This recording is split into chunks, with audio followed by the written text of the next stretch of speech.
नमस्कार। सुनो कहानी श्रृंखला के अंतर्गत प्रस्तुत है कहानी मणिया, जिसकी लेखिका है अमृता प्रीतम जी।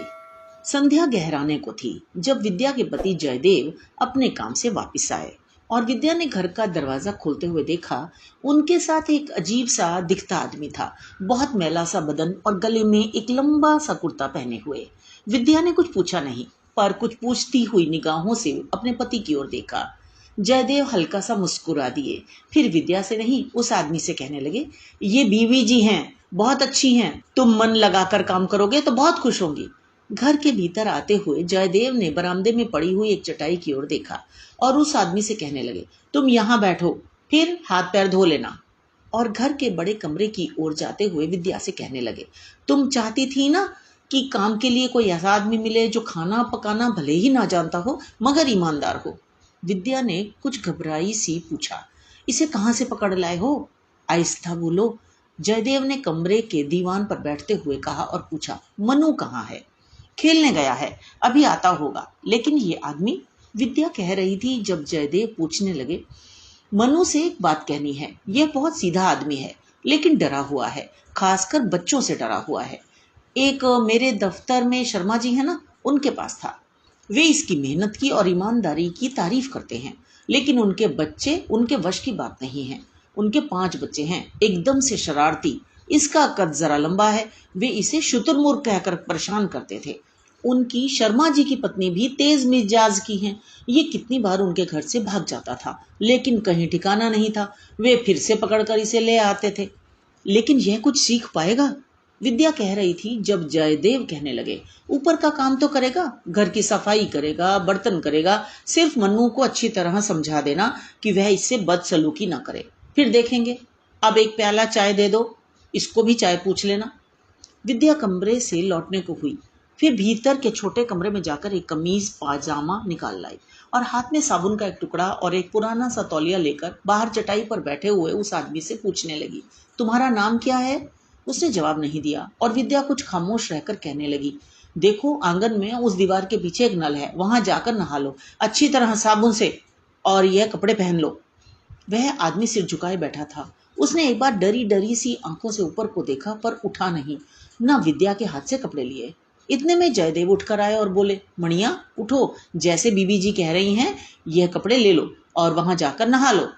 पास में खड़ी विद्या मुस्कुरा दी, तुम्हारा नाम तो बहुत अच्छा है, मणिया।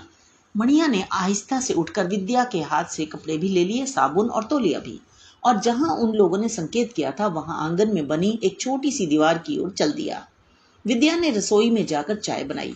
मणिया के लिए एक गिलास चाय वहां रसोई में ही रख दी और बाकी चाय 2 प्यालों में डालकर बड़े कमरे में चली गई।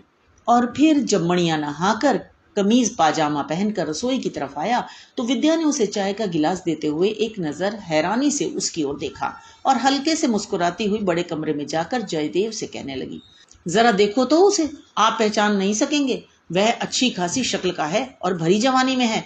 मैं समझी थी बड़ी उम्र का है। और कुछ ही दिनों में विद्या इत्मीनान से अपने पति से कहने लगी, एकदम कहना मानता है, कुछ बोलता नहीं, लेकिन दिन भर घर की सफाई में लगा रहता है। मनु से थोड़ी थोड़ी बात करने लगा है। वह इसे अपनी किताबों से तस्वीरें दिखाता है तो यह खुश हो उठता है, लेकिन एक बात समझ में नहीं आती, अकेले में बैठता है तो अपने से कुछ बोलता रहता है, लगता है थोड़ा सा पागल है। घर की दीवार से सटा हुआ एक नीम का पेड़ था। वह मणिया जब भी खाली होता उस पेड़ के नीचे बैठा रहता। उस वक्त अगर कोई पास से गुजरे तो देख सकता था कि वह अकेला बैठा आहिस्ता आहिस्ता कुछ इस तरह बोलता था जैसे किसी से बात कर रहा हो, और वह भी कुछ गुस्से में।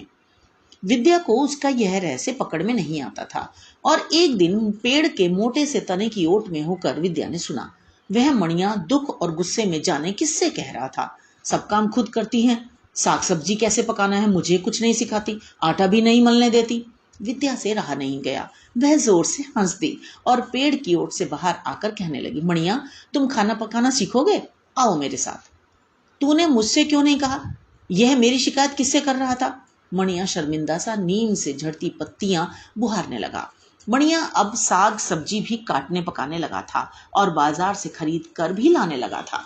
एक दिन बाजार से भिंडी लानी थी। मणिया बाजार गया तो करीब 1 घंटा लौटा नहीं। आया तो उसके हाथ के थैले में बहुत छोटी छोटी और ताजी भिंडियां थी, लेकिन उसका सांस ऐसे फूल रहा था जैसे कहीं से भागता हुआ आया हो। आते ही कहने लगा, देखो जी कितनी अच्छी भिंडी लाया हूँ, पास वाले बाजार से नहीं, उस दूसरे बड़े बाजार से लाया हूँ। विद्या ने भिंडी को धोकर छलनी में डाल दिया पानी सुखाने के लिए और कहने लगी, भिंडी तो बढ़िया है, क्या इस बाजार में नहीं थी? मणिया कहने लगा, इस बाजार में जहां आप लोग सब्जी लेते हैं वह आदमी बहुत खराब है, उसके पास पकी हुई और बासी भिंडी थी। वह कहता था मैं वहीं से ले जाऊं और साथ में मुझे जहर भी दे देता था। जहर? विद्या चौंक गई और मणिया की ओर ऐसे देखने लगी जैसे वह आज बिल्कुल पगला गया हो। पूछा, वह तुम्हें क्यों जहर देने लगा? मणिया जल्दी से बोल उठा, इसलिए कि मैं उसकी सड़ी हुई भिंडी खरीद लूं।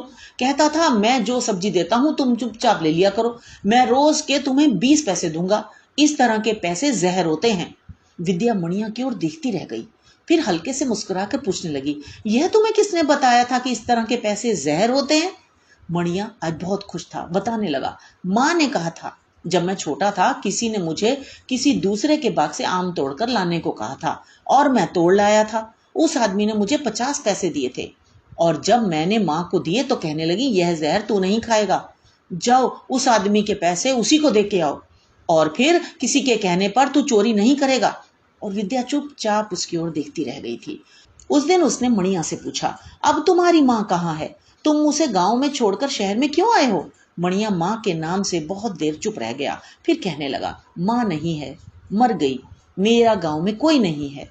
दिन गुजरते गए और विद्या को लगने लगा जैसे मणिया को अब इस घर से मोह हो आया है, खासकर मनु से, जो उसे पास बिठाकर कई बार कहानियां सुनाता है। और एक दिन जब मनु ने किसी बात की जिद में आकर रोटी नहीं खाई थी तो विद्या ने देखा कि मणिया ने भी रोटी नहीं खाई थी।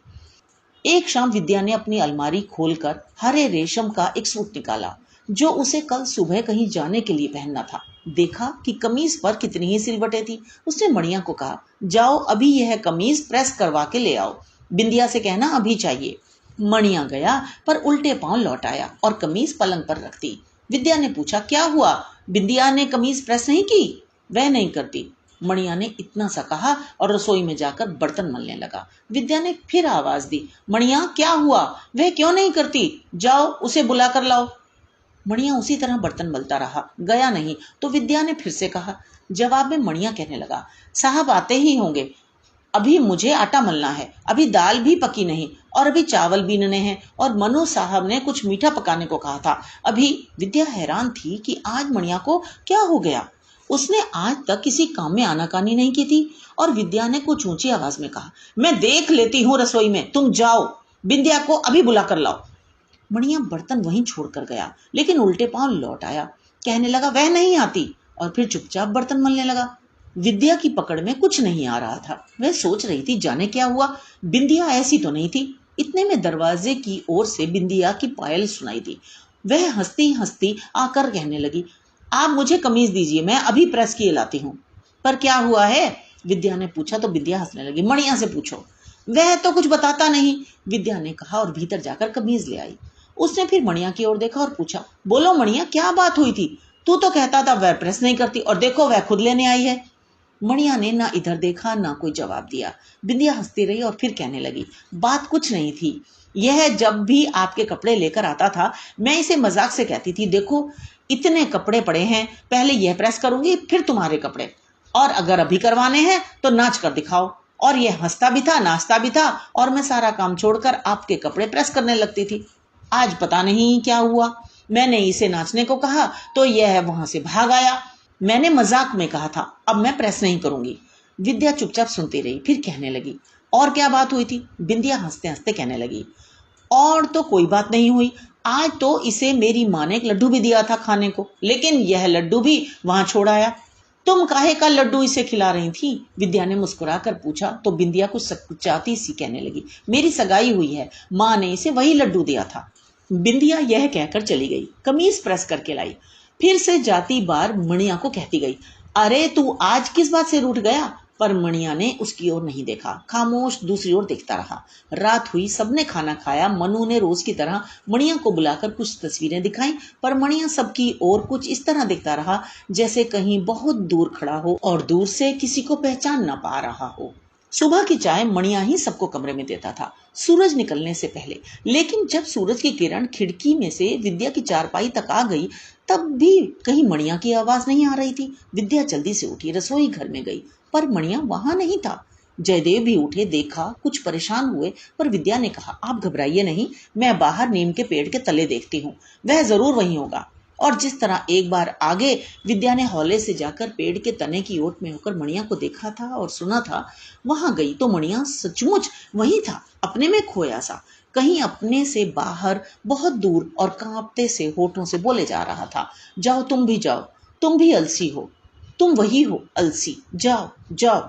विद्या ने मणिया के करीब जाकर उसके कंधे पर हाथ रख दिया और आहिस्ता से कुछ इस तरह बोली, जैसे नीम के पेड़ से नीम की पत्तियां झड़ रही हों। अलसी कौन थी? वह कहाँ चली गई? मणिया की आंखें कुछ इतनी दूर देख रही थीं कि पास कौन खड़ा था उसे पता ही नहीं चल रहा था, पर एक आवाज थी जो फिर से उसके कानों से टकराती रही थी। कौन थी अलसी? मणिया अपने में खोया सा बोलने लगा, वह मेरे साथ खेलती थी, हम दोनों जंगल में खेलते थे, कहती थी नदिया के पार जाओ और उस पार की बेरी के बेर तोड़ कर लाओ। मैं नदी में तैर जाता था और दूसरे किनारे पर से बेर लाता था। वह कहाँ चली गई? विद्या की आवाज हवा के झोंके की तरह उसके कानों में पड़ी तो वह कहने लगा, अलसी का ब्याह हो गया, वह चली गई। विद्या ने मणिया के कंधे को झकझोरा, कहा, चलो उठो। मणिया ने एक बार विद्या की ओर देखा, पर कुछ कहा नहीं।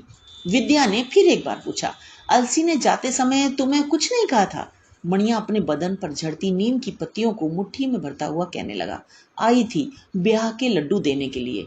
और मणिया मुट्ठी खोलकर नीम की पत्तियों को जमीन पर बिखेरता कहने लगा, मुझे लड्डू खिलाती है। विद्या ने उसके सिर पर से नीम की पत्तियां झाड़ते हुए कुछ जोर से कहा, अब उठो, चलो चाय बनाओ। मणिया एक फर्मा बरदार की तरह उठ खड़ा हुआ और घर में आकर चाय बनाने लगा। वह छुट्टी का दिन था, विद्या को और जयदेव को आज कहीं जाना था, इसलिए चाय पीकर मनु को घर में छोड़कर चले गए। दोपहर ढलने लगी थी। जब वे दोनों वापस आए तो घर में मनु था, पर मणिया नहीं था। मनु ने बताया, उसे खिलाया था, फिर कहीं चला गया और अभी तक आया नहीं है। जयदेव उसकी तलाश में घर से निकलने लगे तो विद्या ने कहा, वह आपको नहीं मिलेगा, वह आज दूसरी बार अपना गांव छोड़कर चला गया है। जयदेव ने विद्या की ओर देखा, पूछा, पर क्यों? विद्या कुछ देर खामोश रही, फिर कहने लगी, अब एक और अलसी का ब्याह होने वाला है। तो ये तो थी कहानी। आशा है आपको पसंद आई होगी। इसे दोस्तों के साथ जरूर साझा करें ताकि प्रसिद्ध साहित्यकारों की रचनाएं युगों युगों तक जीवित रहें और ये सांस्कृतिक विरासत यूं ही प्रसारित होती रहे। मिलते हैं अगली कहानी में। धन्यवाद।